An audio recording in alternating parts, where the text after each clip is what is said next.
Hey, what's up? It's my Yang from Mix in the Dark. Thank you so much for listening to our domestic violence series. I know it's not our typical series and it's also not a fun topic to go through. I do hope that you continue to tell these types of stories even without me and continue to be an ally to those who may need you. We are back in our routine of telling true scary stories. This story that I have for you is a tad shorter, but I want to highlight it because of how bizarre it is. It reminds me of a Netflix series that I watched called Surviving Death. They discuss concepts that are oddly really similar to the Hmong culture and what shamans explain that they see when entering the spiritual world. If you're interested in those kinds of things, I do recommend you taking a look. For the record, I am not paid to say any of this. I just really like these kinds of things. I found this story on an old Hmong forum. If you are the author, feel free to message me and let me know so that I can give you some credit. This one is called I Was Dead.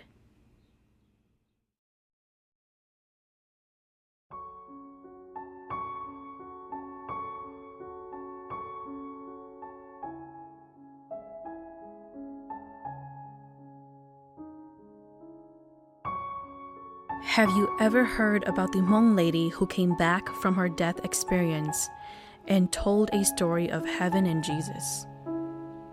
This is a true story that I heard when I was a boy back in Sacramento in the North Side neighborhood. A lot of Hmong family lived there and still do. Being that the area had a very large Hmong community there, words were passed quickly, even to young and innocent troubled kids like me. It started out one afternoon back in the early 90s. We'll call her Jo. Jo was coming home from a visit to a friend's house in Sacramento, California. Jo was older. She was happily married, had a few kids, and was already a grandma. When she reached the house's front steps, she fainted and happened to hit her head hard enough to where she became comatose. Jo was announced dead at the hospital a couple of hours later. Her husband cried for hours. He cried to the point where he became pale white, was shivering, and had no more tears to cry anymore. A miracle or not, the next morning at the hospital when the professional pulled her body out from the cooler kept in the basement below with the other dead bodies, she suddenly sat up, took a quick deep breath in, and started screaming, "Help! Help me!" Everyone in that room ran for their lives.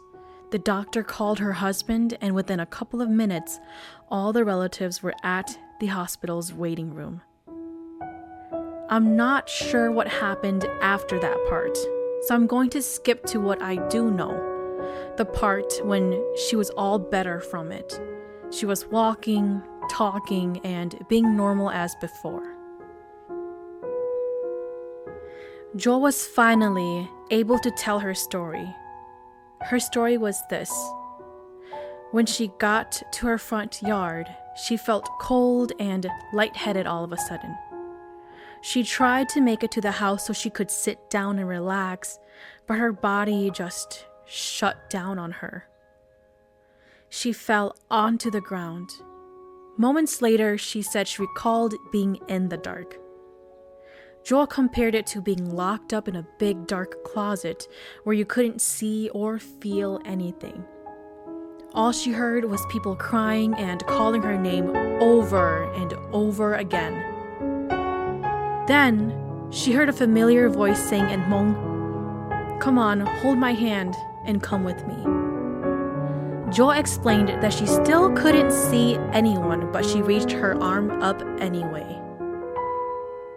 She felt someone grab her arm to pull her up from her body. She saw her body laying down at the hospital's emergency room.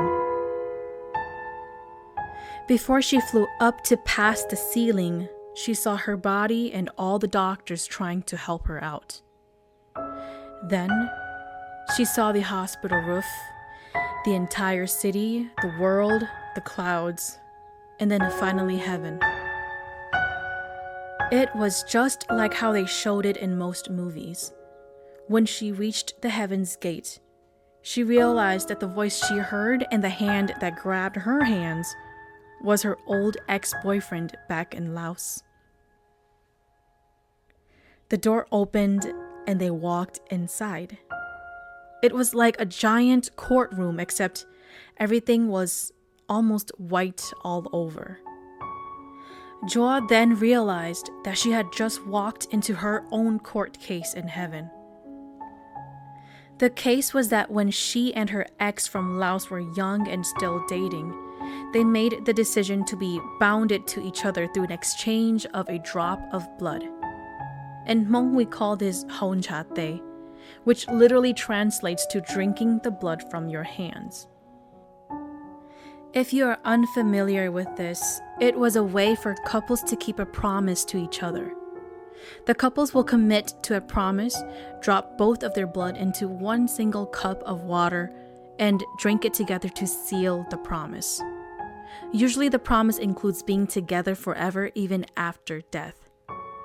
This meant that if one partner was to die earlier than the other, they would wait for each other to go to the heavens together. Sometimes the spirit of the dead partner is impatient and may try to speed the process by attempting to create accidents to kill their lover. This was the case for Joa.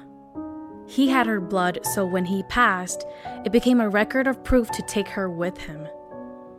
Joa explained that she was so scared up there. She cried and begged the judge to let her come back to watch her grandkids grow and to at least have her last one good conversation with her beloved husband. The favor was more toward her ex, but the tables turned when the man with long white clothing walked into the room toward her direction. He reached his hands over to touch her face, and she saw a hole in the middle of his palm. To those of us listening to this story, we made a connection that it was Jesus. This was just her description of the gentleman. At the time, she did not know who Jesus was.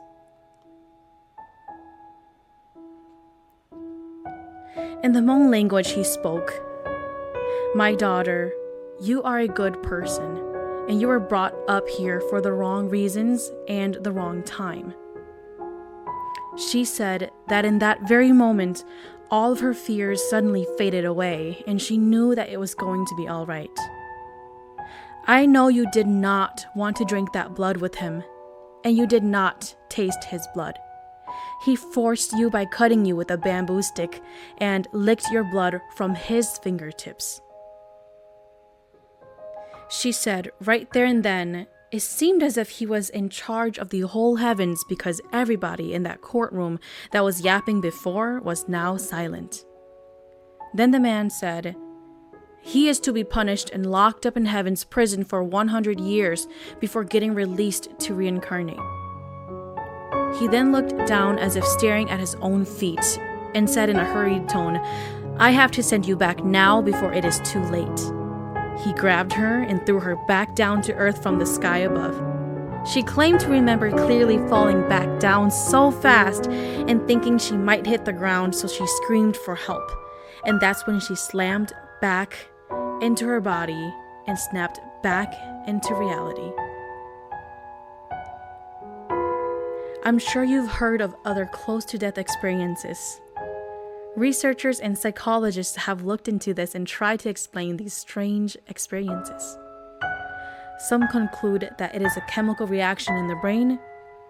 Others believe that the person's soul disconnects from its body and goes on a trip.